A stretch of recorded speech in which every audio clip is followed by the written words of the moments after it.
کی ماں ناراض ہے. ہاں اگر بلا شرعی عذر کے ہے تو ٹھیک ہے، باقی اگر شرع ان کا حق ادا نہیں کر رہا ہے، ان کی خدمت نہیں کر رہا ہے اور ان کا بوجھ اپنے ذمے لیے ہیں، اور چاہے کتنی سخاوت کرے، اس کی سخاوت بارگاہ خداوندی میں قبول نہیں ہوتی. یہ مجرم ٹھہرے. لاکھوں روپے خرچ کر کے بھی اس کو عزت نہیں ملے گی. اس کا کھانا کھا کر لوگ اس کی برائی کریں گے، اس کے گھر کی دعوت کھا کر لوگ اس کا بھلا اچھی بات نہیں کریں. واجب حق دبائے ہوئے ہیں. کسی قرض کا قرضہ نہیں دے رہا ہے، اپنے ماں باپ کی خدمت نہیں کر رہا ہے، اپنے کسی ملازم کی تنخواہ روکے ہوئے.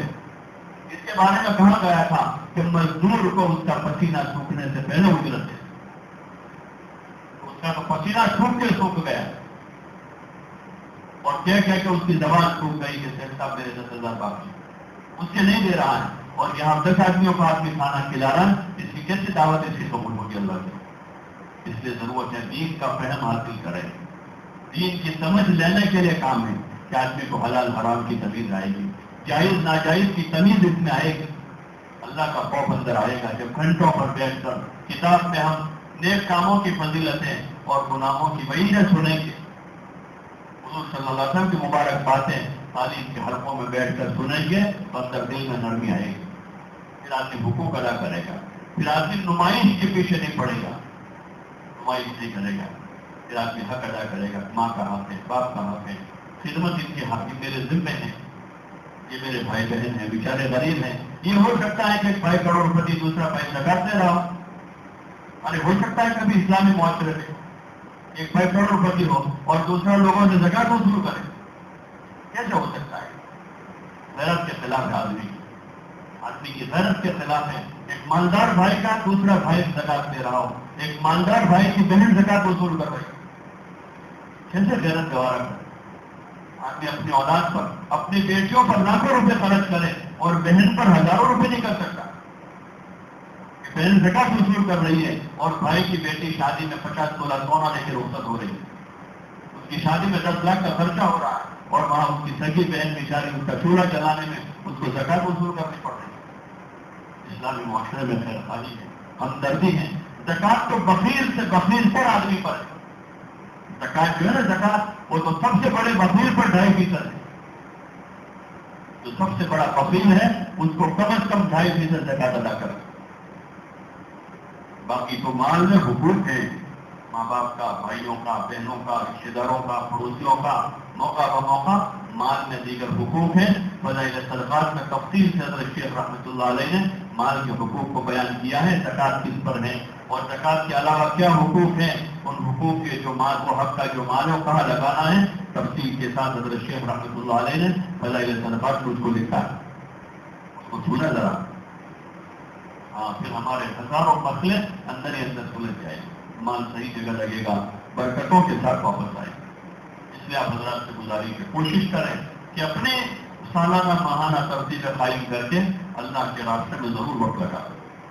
اپنے سے زندگی نہ گزاریں، اپنی عادتوں کے بندے نہ بن جائیں، اپنی چاہتوں کے غلام نہ بن جائیں، ورنہ قبر میں اور آخرت میں بڑا پچھتاوا ہوگا. وہاں سے آدمی واپس نہیں آ سکے گا، واپس نہیں آ سکے گا. اپنی ترتیب قائم کر کے اللہ کے راستے میں ایک ماحول میں جا رہا. 4 مہینے آدمی مسجد کے ماحول میں ہے، دعوت کی فضا میں ہے، فرشتوں کے ماحول میں ہے، صبح شام تعلیم میں اللہ کے رسول کی آخرت کی باتیں ہیں. دل میں نرمی آتی ہے. پتھر دل لوگ نرم ہو جاتے ہیں. ہم نے دیکھا ہے پتھر دل آدمی تھا، جماعت میں نکلا 8 10 دن 15 دن نہیں ہوئے اس میں نرمی آ جاتی ہے، احساس پیدا ہو جاتا ہے. جو یہاں کسی کے مارنے سے نہیں روتا تھا، وہاں بغیر کسی کے مارے خالی کتاب میں کوئی وہی سنتا ہے تو وہ ایسے روتا ہے تو چپ نہیں رہ پاتا، راتوں میں اٹھ کے روتا ہے کہ اللہ میرا کیا ہوگا. یہاں جس کو احساس پیدا نہیں ہوا اپنے گناہوں کا، وہاں نکل کر آدمی کو احساس پیدا ہوتا ہے. آدمی روتا ہے کہ اللہ مجھے معاف کر دے، میں گنہگار ہوں، میں نے بہت خطائیں کی، میں نے بہت سارے حق دبائے ہیں. توبہ کی توفیق آدمی کو ہو جاتی ہے. اس لیے کوشش کریں، وقت لگاویں، 4 مہینے لگاویں، اس کو زیادہ نہ سمجھیں.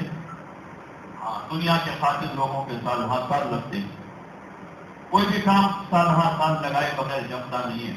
ہمارے اندر نیند میں جماؤ پیدا کرنا ہے. 4 مہینے بہت تھوڑی مدت ہے، زیادہ نہیں ہے.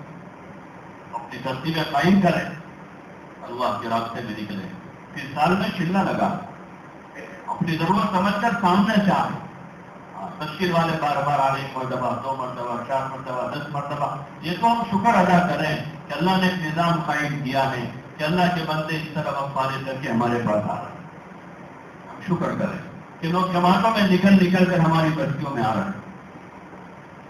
ورنہ جتنے ہم مصروف ہیں اپنے گھروں میں اتنے سبھی مصروف ہیں. وہ جو نکل کر آ رہے ہیں ہم شکر کریں، اللہ کا انعام سمجھیں کہ یہ لوگ یاد دہانی کے طور پر ہمارے گھروں پر، ہماری دکانوں پر، ہمارے مارکیٹوں میں، ہمارے بازاروں میں، کبھی رات میں، کبھی دن میں، کبھی شام کو ہم نہیں مل پاتے، صبح تو رات کو آتے. شکر کریں کہ اللہ بھیج رہا ہے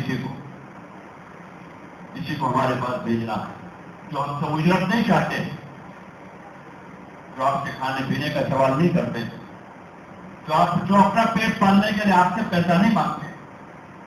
اللہ کے بندے آتے ہیں مہمان بن کر آپ کی بستیوں میں. یہ اللہ کے بھیجے ہوئے ہیں، اللہ کے بھیجے، اس کو بوجھ نہ سمجھیں. ہاں لیکن کیونکہ ہماری بے دینی اور نفس و شیطان کا جو غلبہ ہمارے اوپر ہے، جب کوئی ملاقات میں آتا ہے تو وہی پڑتا ہے. یہ اچھی علامت نہیں ہے. حالانکہ وہ ہم سے بات کریں گے، دین کی بات کریں گے، ایمان کی بات کریں گے، آخرت کی بات کریں گے، اللہ کے راستے میں جانے کی بات کریں گے. اور تو کیا کریں گے؟ پان کے گلوں پر، چوکوں پر، چوراہوں پر مداری کا کھیل ہوتا ہے تو آدھا گھنٹے لوگ کھڑے ہو جاتے ہیں. اور یہ کرکٹ اور دیگر پتہ نہیں کتنے قسم کی لایاریوں میں گھنٹوں لوگ لگا دیتے ہیں. اور جب اللہ کی نسبت پر کوئی بھائی ہمارے پاس ملاقات کے لیے آ رہا ہے تو ہم کو برا لگا. آدمی اس میں نفس نکالنا شروع کرتا ہے اس کی ذات میں. کون فرشتہ ہے دنیا میں؟ فرشتے، انسان ہے. انسان بھولوں سے بھرا ہوا. گجراتی میں کہاوت ہے، مانو ماترم اور بھولنے پاترم. گجراتی میں کہتے ہیں مانو ماترم بھولنے پاترم. کون ہے جو دنیا میں کہے کہ میں صاف ستھرا ہوں؟ کون کہہ سکتا ہے؟ معصوم انبیاء تھے، معصوم انبیاء تھے. ابھی ہم سب گنہگار ہیں. کسی کی کہیں تو کسی کی کہیں چوک ہو رہی ہے، کسی کی نماز میں تو کسی کی زکات میں ہو رہی ہے. ہم سب قصوروار ہیں. اب جو بھی ہے تو ہم سب اچھا ہی ہیں. دوسروں سے خیرخواہی کریں.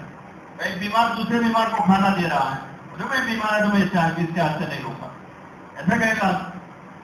ایک شرابی کسی کو صاف ستھرا پانی کا گلاس پیاسے کو دے رہا ہے، نہیں لے گا وہ. ارے بھائی کوئی شرابی آدمی ہے، صاف ستھری پیٹ بوٹل اس کو پانی کی طرح تو پیاسا آدمی نہیں لے گا. اس کو پیاس لگی وہ ضرور لے گا. ایسے ہی ایک محنت ہے یہ آپس میں خیر خواہی کی، ایک ہمدردی ہے. ہم سب ہمدرد اور خیر خواہ بنے. جو لوگ یہ سوچ رہے ہیں کہ ہم خود دین پر نہیں، ہم کیوں کام کریں گے، یہ بھی غلطی میں. عدالت نے حضور سے پوچھا تھا، یا رسول اللہ، کیا کس نیکی میں جو نیکی ہم نہ کر رہے ہوں کیا ہم اس کی دوسروں کو دعوت دیں؟ تو حضور نے کہا ضرور دعوت دو، ضرور دعوت دو. وہ دعوت دینے سے دھیرے دھیرے دھیرے آدمی اس نیکی کا عادی ہو جائے گا. جو لوگ یہ سمجھتے ہیں ہمارا خود کا تو ٹھکانا نہیں اور ہم کیا کہیں میں جا رہے، ملاقاتوں میں جا رہے، جماعت میں جا رہے. بھائی ہمارا ٹھکانا ہو جائے اس لیے جانا ہے، اس لیے جانا ہے. اور جن کا ٹھکانا نہیں وہ ہمارے پاس آ رہے ہیں تو بھائی ہم اس کو اللہ کا مہمان سمجھے کہ ایک شرابی کسی کو صاف ستھری پانی کی بوتل پیاسے کو دیتا ہے تو شرابی کا ہاتھ نہیں دیکھتا، پانی دیکھتا ہے. پانی صاف ستھرا ہے، پیٹ بوتل پانی. یہ ایسے کہنے والا گنہگار ہے لیکن اس کی بات اچھی. وہ نماز نہیں کہہ رہا ہے، وہ ہم کو سچائی کی بات کہہ رہا ہے، وہ ہم کو حضور کی سنت کی طرف بلا رہا ہے. اگر آپ پیمانہ وہ بنا لیں گے تو پھر کام مشکل ہو جائے گا. اس کے لیے آپ حضرات سے گزارش ہے، سب طے کرو کہ انشاءاللہ دین کی محنت میں لگیں گے. بھائی لگو گے انشاءاللہ؟ کون کون لگیں گے؟ اللہ تعالیٰ سب کے لیے آسان فرماوے، اللہ سب کے لیے قبول فرماوے. ایک مجمع تو وہ ہے جو بھی چلے شاپ لینے کے لیے تیار ہو کر آئے ہیں. تقریباً 9 جماعتیں ہیں جو ابھی اس اجتماع سے روانہ ہو رہی ہے. اللہ تعالیٰ مبارک فرماوے، قبول فرماؤ. اس وقت کی سفرہ تفریح میں یہ اللہ کا فضل ہے کہ جماعتیں پورے ملک میں کام کر رہی ہیں. لوگوں میں ڈر ہے، سہم ہے، خوف ہے، لیکن اللہ کا کام ہے، اللہ اپنے بندوں سے کروا رہا ہے. اس لیے آپ حضرات سے گزارش طے کریں انشاءاللہ کہ دین کے کام کو ضرور کریں. بھائی کریں گے انشاءاللہ. آگے رمضان کا مبارک مہینہ آ رہا ہے. یہ جتنی باتیں میں نے عرض کی ہیں وہ ساری ہماری پوری زندگی کے لیے، اور رمضان خصوصاً ایک سیزن ہے. رمضان کی قدر کریں، اس کو ضائع نہ کریں، ابھی سے تیاری کریں۔ حضور علیہ السلام دعا مانگتے کہ اللہم کلمنا برمضان وسلم رمضان لنا، یا اللہ رمضان کو ہمارے حق میں صحیح ثابت کر دے اور ہمیں رمضان کے حق میں صحیح ثابت کر دے۔ ابھی سے دعا مانگے اللہ سے کہ اللہ صحت دے، قوت دے، روزہ رکھنے کی ہمت دے، ابھی سے مینٹلی اپنے آپ کو تیار کریں۔ بہت سے لوگ روزہ چھوڑ دیتے ہیں گرمی کی وجہ سے، حالانکہ فریضہ ہے، اللہ کو پتا ہے، اللہ کو پتا ہے۔ 6-6 7-7 سال کے بچے روزے رکھتے ہیں، 8-8 10-10 سال کے بچے پورے مہینے کے روزے رکھتے ہیں، ان کو مامت بنا کرتے ہیں، بھوکے رہتے ہیں۔ اور بعض محروم اور قسمت، ان کی قسمت ٹوٹی ہوئی 20-20 سال 25-25 سال کی 40-40 سال کی عمر ہے، ہٹے کٹے تندرست پہلوان جیسے سال بھر کھاتے پیتے اللہ کی کروڑوں نعمتیں استعمال کر کے رمضان آ کر کہتے ہیں ہم سے روزہ نہیں رکھا جائے۔ قسمت ٹوٹی ہوئی ہے۔ جس روزے سے اللہ ملتا ہے، اللہ کہتا ہے کہ روزے کا بدلہ میں خود ہوں، روزے کا بدلہ میں خود ہوں، اور اللہ نے سہولتیں کر رکھی۔ یہ نہیں کہا کہ روزہ رکھ کے تم مزدوری کرے جاتے تب تمہارا روزہ قبول ہوگا۔ روزہ رکھ کے آپ کو سوتا رہے کیا حرج؟ نمازیں پڑھے وقت پر 5 وقت، زیادہ نہیں ہمت ہو رہی ہے باہر نکلنے 5 وقت کی نماز پڑھے، اللہ کے گھر میں رہے۔ بہت سے بھائی ایسے ہیں جو رمضان میں یہی کرتے ہیں کہ 10-11 بجے تک سو لیے، پھر 11 بجے مسجد میں آ گئے، قرآن پڑھتے رہے، زور تک پڑھا، زور کی نماز پڑھی، مسجد میں ٹھہر گئے، عصر کی وقت ہوا، عصر کی نماز پڑھی، تلاوت کے لیے بیٹھ گئے، مغرب کے وقت سے پہلے سے چلے گئے، پھر کھا پی کے فارغ ہو کے تراویح میں آ گئے۔ رمضان کا مہینہ محنت کا مہینہ ہے، روزہ بڑا فریضہ ہے، روزے کو ترک نہ کریں۔ جیسے نماز فرض ہے ایسے سال میں 1 مہینے کے روزے فرض۔ اپنے رمضان کو قیمتی بنا، قرآن کی تلاوت کریں، کثرت سے مسجد میں رہیں، ماحول میں بنے رہیں۔ آپ فاجروں کے ساتھ بیٹھ کر روزہ رکھنے کی کوشش کریں۔ کیسے روزہ رکھ سکیں؟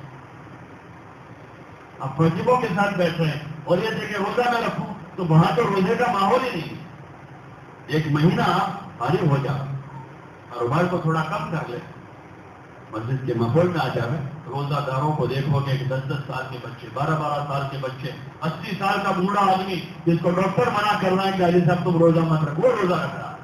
جب ان کو دیکھیں گے مسجد میں تو ہم کو شرم آئے گی کہ میں تو 25 سال کا جوان ہوں، ہٹا کٹا تندرست ہوں، میرے بال میں بھی روگ نہیں، اندر غیرت آئے گی۔ فضائل رمضان کی تعلیم سنیں، روزوں کی فضیلتوں کو سنیں، روزوں کے فضائل تو پھر روزہ رکھنے کو دی جائے۔ اس لیے گزارش ہے رمضان کی قدر کریں، اس کو ضائع نہ کریں، تلاوت کریں، رمضان میں کثرت سے تلاوت کریں، قرآن کا مہینہ ہے، جتنے اللہ توفیق دے 2 پارے 4 پارے 10 پارے خود کی تلاوت کریں، گھر والوں کو بھی تلاوت کرنا ہے۔ فضائل رمضان میں سے پڑھیں، مسجد میں بھی گھر میں بھی، تاکہ استحضار کے ساتھ روزے۔ اور اس پر جتنی گرمی کی شدت ہے، ایک صحابی کہہ رہے ہیں کہ مجھے زندگی سے محبت ہے، میں زندگی چاہتا ہوں، لیکن دنیا میں باغات لگانے اور نہریں کھودنے کے لیے نہیں۔ ان کے زمانے کے کاروبار تھے، یعنی دھندا کرنے کے لیے زندگی نہیں چاہتا، ایسا کہہ رہے ہیں کہ میں خوب کاروبار کروں اور کروڑ پتی بن جاؤں اور 10 دھندے کروں، 12 کاروبار کروں، اس کے لیے زندگی نہیں چاہتا۔ زندگی چاہتا ہوں تاکہ سخت گرمیوں میں اللہ کے واسطے روزے رکھوں۔ روزے کے ثواب کا ان کو پتا تھا، اس کے لیے زندگی چاہتے ہیں روزے رکھنے کی۔ جو روزوں کی پابندی کریں، تلاوت کریں، مسجد کے اعمال میں شریک ہوں، مشورہ ہوتا ہے روزانہ، تعلیم ہوتی ہے، ملاقاتوں کا نظام بنتا ہے، زیادہ نہیں چل پھر پاتے، اپنی سواری پر چلے جائیں ملاقاتوں۔ مسجد میں رمضان میں تو کافی ملاقاتیں ہو جاتی ہیں، بیٹھے بیٹھے اکثر لوگ مل جاتے ہیں، کچھ نہیں ملے ہیں تو تراویح کے بعد جا کر ان کو مل لیں، کشٹ ہوتے ہیں، جماعتیں آتی ہیں، ان کی نصرت کریں۔ خدمت کا ماحول تو عموماً بنا ہے ہمارے یہاں پلانے کا، لیکن نصرت میں بڑی کمی ہماری۔ ان کے ساتھ رہیں، جماعتوں کے ساتھ، ان کی مجلسوں میں شریک رہیں، وہ اپنی بات سناتے ہیں، اللہ کی بات سناتے ہیں، ہمارے فائدے کی بات سناتے ہیں۔ ظہر میں، عصر میں، مغرب میں اعلان ہوتے ہیں، فجر میں مجلس ہوتی ہے، 10-15 منٹ ٹھہر جانا۔ گھر میں ہمارے مہمان ہوتے ہیں تو ان کے لیے گھنٹوں ٹھہر جانا ہے۔ بھائی گھر میں مہمان کی وجہ سے آدمی سوتا نہیں جلدی، کھاتا نہیں وقت پر۔ مہمان، ایک مہمان آتا ہے، یہاں 12 مہمان، 15 مہمان، اللہ کے مہمان ہماری مسجد سے ہو اور ہم نماز پڑھ کے پیٹ پھیر کے جا رہے ہیں، 2 منٹ 5 منٹ بیٹھ جائے. بہت زیادہ جلدی کسی کو ہے ذرا 2-4 منٹ بیٹھ کر امیر صاحب سے بات کر. امیر صاحب جی چاچا تو آپ کے ساتھ اور بیٹھے لیکن تھوڑا ایک کام ابھی جا رہا ہوں اثر نہ جاؤ. جی خوش ہو جائے بھائی آدمی آ ان کو جانا تھا کہہ کر گیا. ہمارا مہمان ہوتا ہے اس کے پیچھے پیچھے پھرتے ہیں. اللہ کے مہمان ہیں جن کو ہم مہمان سمجھیں ان کی نصرت کریں. علیم میں شریف ہوں سیکھنے سکھانے. ہمیں کچھ آتا ہے جماعت نہیں ہے تو کچھ سکھاؤ. ہمیں نہیں آتا ان سے سیکھیں. دین بھی سیکھنا ہے دعوت بھی سیکھنی ہے. تو اس کے لیے آپ حضرات سے گزارش ہے کہ اس کی کوشش کریں کہ انشاءاللہ جو جماعت ابھی بھی آ رہی ہے رمضان میں آئے گی بعد رمضان آئے گی ان کی نصرت کریں گے اور ان کو اپنا قیمتی وقت دیں گے. دیں گے انشاءاللہ. جو لوگ صاحب مال ہے اپنے مال کی گن کر زکات نکالیں. اپنے مال کے حساب کریں. پائی کا حساب کریں. چھوٹا بڑا سامان ہے سارے سامان کو الگ الگ کر کے اس کی قیمت لگا اکٹھی نہیں. پوری پائی کی زکات. جس مال کی زکات ادا ہو گئی وہ مال محفوظ ہو گیا. کوئی چور اس کو چوری نہیں کر سکتا. کوئی آگ اس کو جلا نہیں سکتی. کوئی دریا اس کو ڈبو نہیں سکتا. جس مال کی زکات ادا نہیں ہوئی اس کی کوئی گارنٹی نہیں. اور جو وبال بنے گا وہ الگ ہوگا قیامت کے دن. اس کے پترے بنا کر اللہ تعالیٰ داغ دے گا زکات میں نکالنے والوں.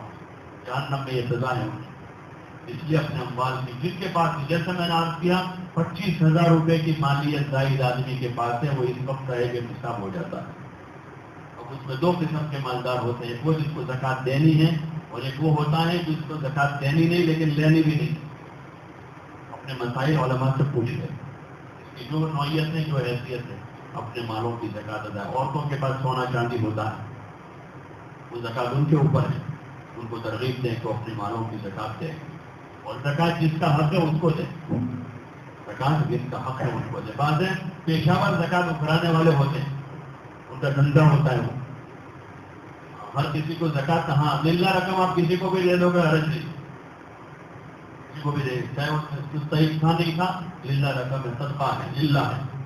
لیکن زکات میں آپ خوب احتیاط کے ساتھ دیں. جیسے نماز میں آپ خوب احتیاط سے آئے لیکن جس جگہ آپ نے نماز پڑھی وہ ناپاک تھی آپ کا کوئی قصور نہیں تھا.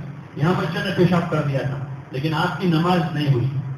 اس جگہ ناپاک. جیسے آپ نے پورا حساب کر کے دیا لیکن جس کو دیا وہ مستحق نہیں تھا تو آپ کی زکات ادا نہیں ہوگی.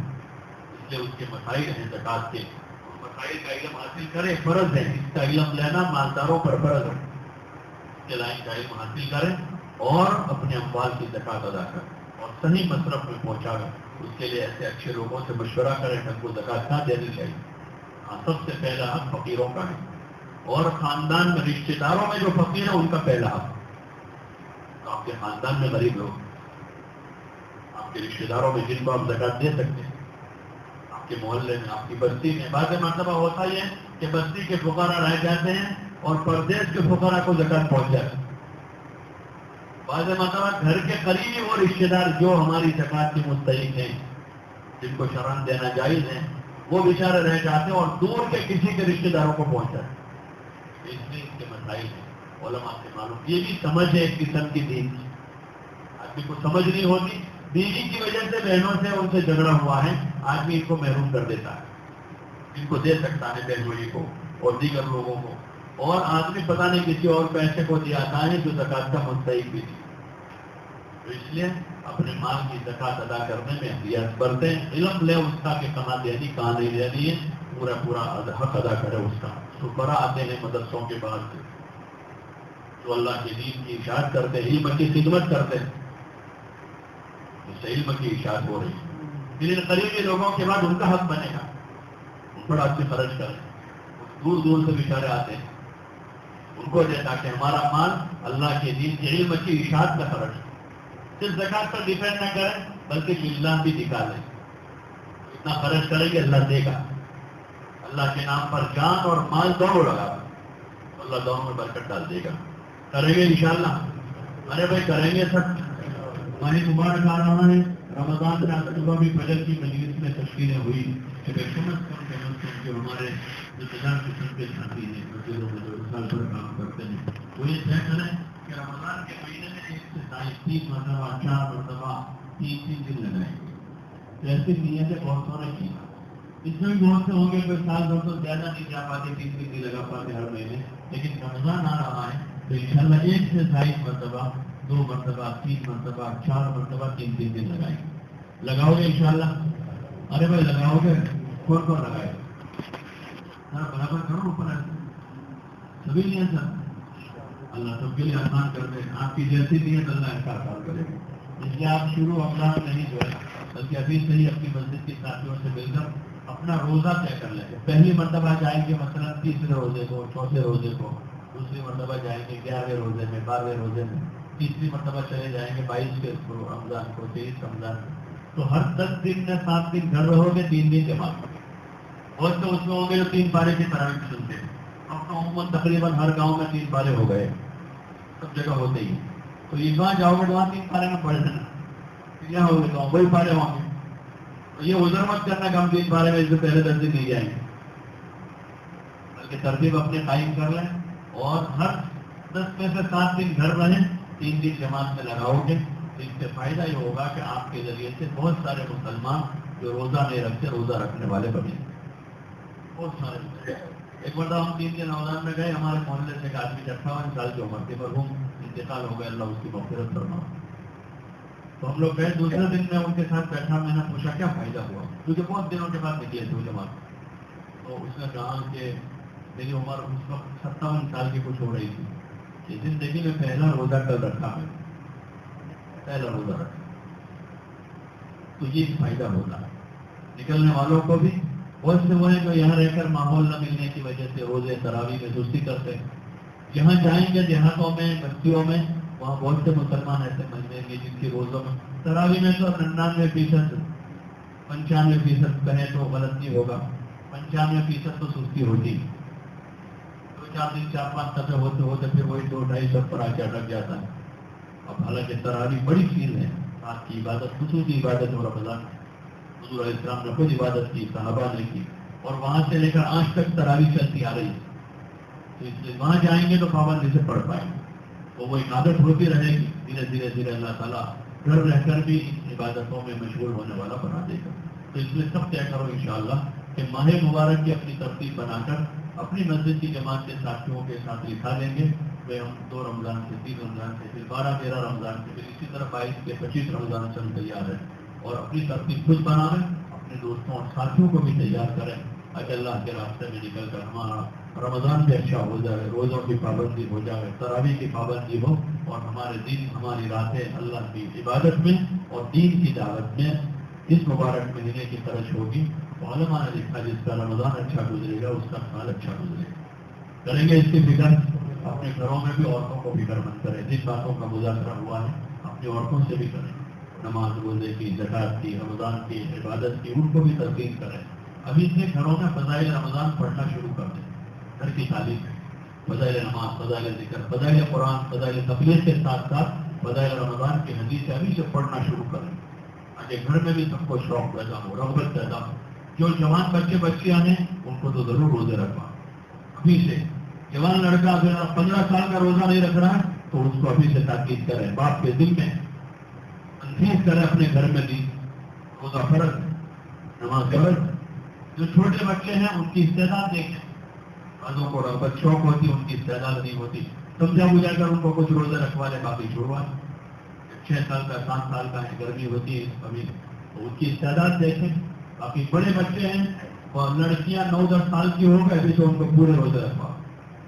لڑکے ہیں 15 سال کے ہو گئے، بالغ ہو گئے، اس پر روزے فرض ان کی نگرانی کر نہیں رکھ رہے ہیں ابھی تو ان کی پوچھ پر ان کو پوچھیں اور ان کو تاکید کریں کہ روزے رکھے ہو. گھر کے ماحول میں قرآن کی تلاوت ہو، اللہ کا ذکر ہو. رمضان کی راتیں ضائع نہ کریں. سب سے قیمتی راتیں رمضان کی راتیں. چوکوں پر، چوراہوں پر، ہوٹلوں، بازاروں میں یہ برباد کرنے کی راتیں نہیں. یہ شب برات کی جو ہے وہ برباد کرنے کے اور تو عبادت کے لیے ہیں. عموماً سال بھر کی راتوں میں عبادت ہے. حضور سال بھر کی راتوں میں عبادت کرتے تھے لیکن رمضان کی راتوں کا خاص اہتمام کرتے تھے. ہاں ہمارے یہاں تہوار نہیں ہے کوئی بھی. جیسے تہواروں میں ڈھول بجاؤ، تش بجاؤ، ٹیپ بجاؤ، قوالیاں بجاؤ اور زور زور سے نعت بجانا بھی جائز نہیں. اس سے لوگوں کو تکلیف ہوئی تو رات میں 10-12 بجے تک ٹیپ بج رہے ہیں، چاہے اس میں نعت شریف بج رہی ہو. حضور علیہ السلام نے ایسی شریعت ہم کو نہیں دی جس میں لوگوں کو ایزا ہوتی.